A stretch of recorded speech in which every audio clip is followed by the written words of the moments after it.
नमस्कार दोस्तों, जैसा कि आप सभी को पता है कि 5 राज्यों में चुनाव होने जा रहे हैं। ऐसे में तमाम पार्टियां अपने अपने ताकत लगाए हुए हैं कि हम जीतें तो हम जीतें। दरअसल हमारी आज की वीडियो उत्तर प्रदेश चुनाव को लेकर है, जहां पर आप सबको पता है कि भारतीय जनता पार्टी जहां पर एड़ी चोटी का जोड़ लगा रही है, वहीं सपा ने विभिन्न छोटे छोटे दलों के साथ गठबंधन करके इनके नाकों में दम किए हुए है।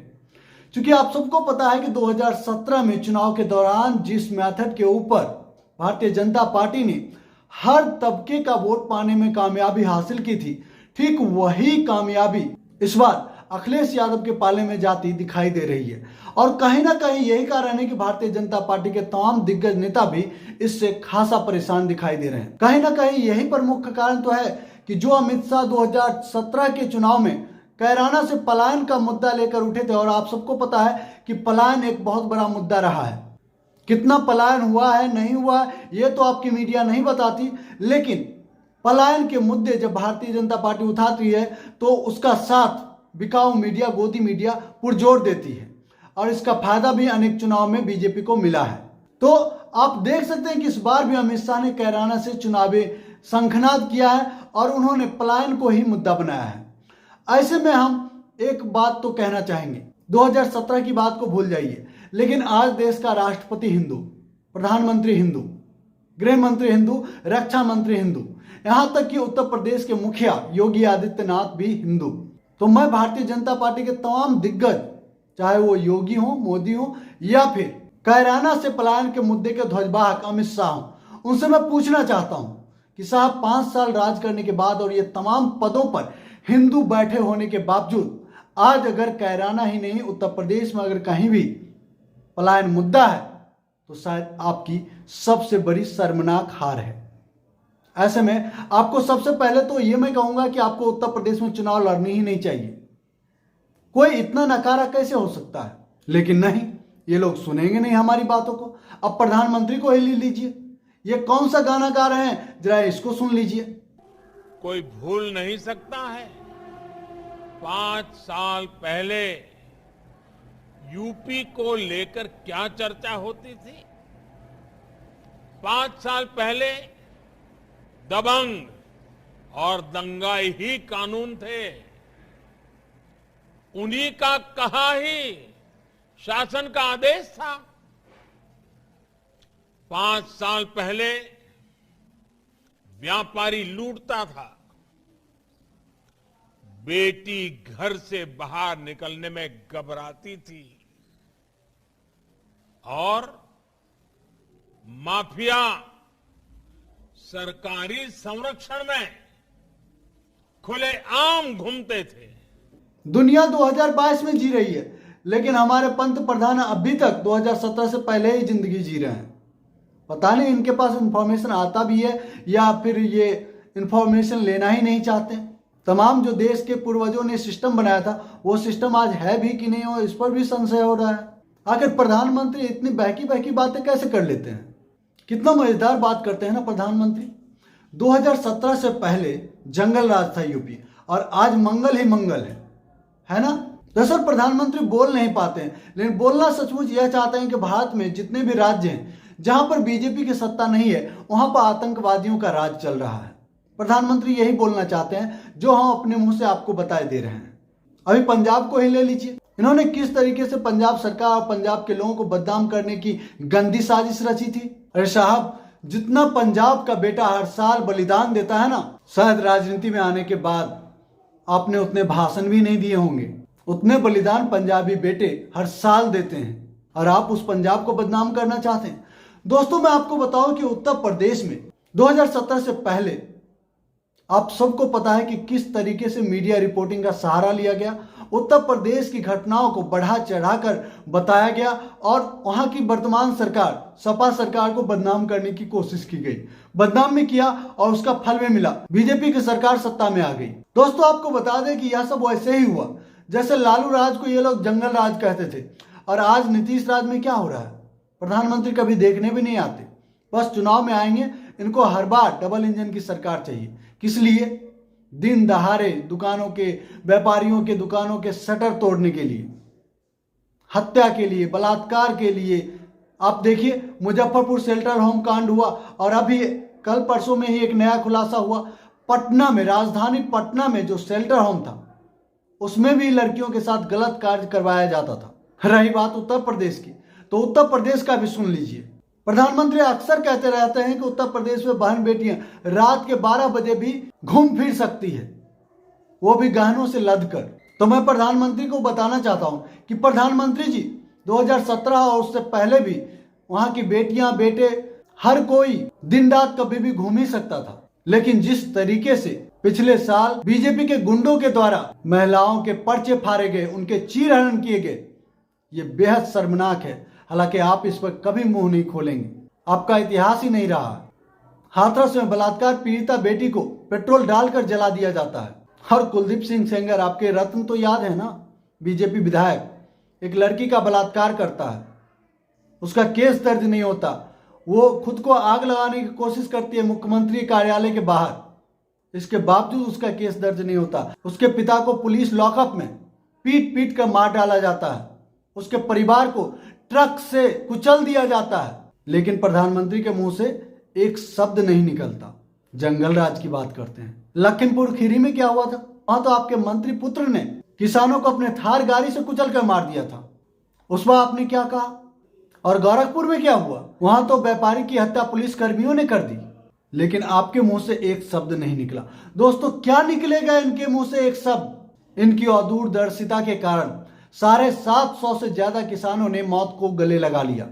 लेकिन इनकी महानता तो देखिए, संसद के अंदर जब विपक्षी दलों ने उनकी शहादत के लिए 1 मिनट की मौन रखने के लिए कहा, इन लोगों ने वह भी नहीं होने दिया। और आज ये किसानों के असली रहनुमा बनते फिर रहे हैं, किसानों को अपने घर पे आने का न्योता दे रहे हैं। मत भूलिएगा उत्तर प्रदेश के किसानों, क्योंकि आप सब साल भर जब जाड़ा, गर्मी, बरसात में, तपती धूप में उत्तर प्रदेश के बॉर्डरों पर बैठे हुए थे, तब तो ये लोग वहां से उतनी दूर आपसे बात करने के लिए एक बार भी नहीं आए। आपको आतंकवादी, खालिस्तानी, पाकिस्तानी, ना जाने क्या क्या कहा। आज इनके घरियाली आंसू देखकर आप चुप मत रहिएगा, बदल मत जाइएगा, क्योंकि एक बार फिर से ये धार्मिक एजेंडा को लागू करने के लिए प्रयासरत हैं। क्योंकि ये जानते हैं जिस तरीके से पिछले 5 सालों में उत्तर प्रदेश की जनता को रुलाया है, पिछले 8 सालों से पूरे देश की जनता को रुलाया है, वो वापस ये आने वाले नहीं है। लेकिन एक बार फिर से ये धर्म के आधार पर धार्मिक मुद्दों को उछालकर वोट का ध्रुवीकरण करके वापस सत्ता चाहते हैं। लेकिन अगर आप भी इनकी बातों से गुमराह हो जाएंगे तो आपको ये भूलना नहीं होगा किस तरीके से आप ही के प्रदेश उत्तर प्रदेश में गंगा मैया का आंचल लाशों से मैली हो रही थी। गंगा किनारे बालू में लोगों की लाशें छिपाई जा रही थी। ये तस्वीरें सिर्फ आपने नहीं, पूरी दुनिया ने देखा था। और जब पूरी दुनिया में योगी सरकार की, बीजेपी की, मोदी सरकार की थू थू हुई, तब उन लाशों पर से भी कफन नोचने का काम इन्हीं लोगों ने किया। प्रधानमंत्री बोलेंगे एक शब्द इस पर? नहीं बोल पाएंगे। हिंदुओं का नेता बनते हैं। और दोस्तों, मैं आपको दिखा रहा हूं कि अब प्रधानमंत्री जी उत्तर प्रदेश में वोट के पोलराइजेशन के लिए, जैसे कि आप सबने पिछले दिनों देखा, अमित शाह ने क्या कहा था मुजफ्फरनगर के लोगों के लिए। अमित शाह ने कहा था कि दंगे भूल गए क्या, और प्रधानमंत्री खुद क्या कर रहे हैं वो देखिए आप जरा। पश्चिमी यूपी के लोग कभी नहीं भूल सकते कि जब ये क्षेत्र दंगे की आग में जल रहा था तो पहले वाली सरकार उत्सव मना रही थी, उत्सव। साथियों, मैं प्रधानमंत्री से पूछना चाहता हूं कि प्रधानमंत्री जी, आपके और उत्तर प्रदेश के मुख्यमंत्री के नकारापन के लिए क्या यह उत्तर प्रदेश की जनता दोषी है? आप डरा क्यों रहे हो उत्तर प्रदेश के लोगों को? पश्चिमी उत्तर प्रदेश के लोगों को डरा क्यों रहे हो? और दोस्तों, पूर्ववर्ती सरकारों पर दंगे के दौरान जश्न मनाने का आरोप लगा रहे हैं। हमने तो नहीं देखा, मुझे नहीं पता आप लोगों ने देखा भी हो, लेकिन प्रधानमंत्री जिस समय दिल्ली में दंगा हो रहा था उस समय हाउडी मोदी, नमस्ते ट्रंप में जश्न मना रहे थे गुजरात में। यह पूरी दुनिया ने देखा था। प्रधानमंत्री, आपका तो जश्न से पुराना नाता है ना। जिस समय हमारे देश का मस्तक, राष्ट्रीय राजधानी को जलाया जा रहा था, दंगाइयों के द्वारा खाक किया जा रहा था, उस समय प्रधानमंत्री और गृह मंत्री दोनों गुजरात में जश्न मना रहे थे ट्रंप के साथ। आखिर जो व्यक्ति खुद जश्न में लीन होगा उसे दूसरा व्यक्ति भी जश्न मनाता ही दिखाई देगा ना।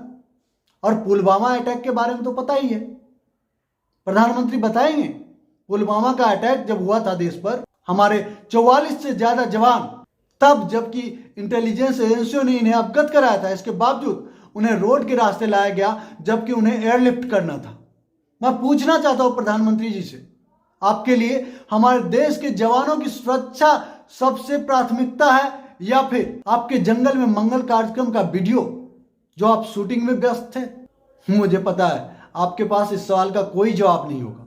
दोस्तों, मैं आपको बताऊं कि भारतीय जनता पार्टी के छुटभइये नेता से लेकर शीर्ष नेतृत्व अमित शाह जी, प्रधानमंत्री नरेंद्र मोदी जी, कोई भी व्यक्ति सत्य बातों पर बोलना नहीं चाहता क्योंकि इनकी नींव ही झूठ पर है। ये सिर्फ और सिर्फ गुलाम मीडिया के द्वारा देश भर के अलग अलग राज्यों में गैर बीजेपी सरकारों को बदनाम करके, जनता के मन में भ्रम पैदा करके, उन वोटों को अपने पक्ष में लामबंद करके वापस से देश की जनता को रुलाना चाहते हैं। हम सब ने देखा किस तरीके से कोरोना काल में इन्होंने लॉकडाउन कर दिया। इन्हें किसानों मजदूरों की तकलीफों का तरीक भी याद नहीं आई।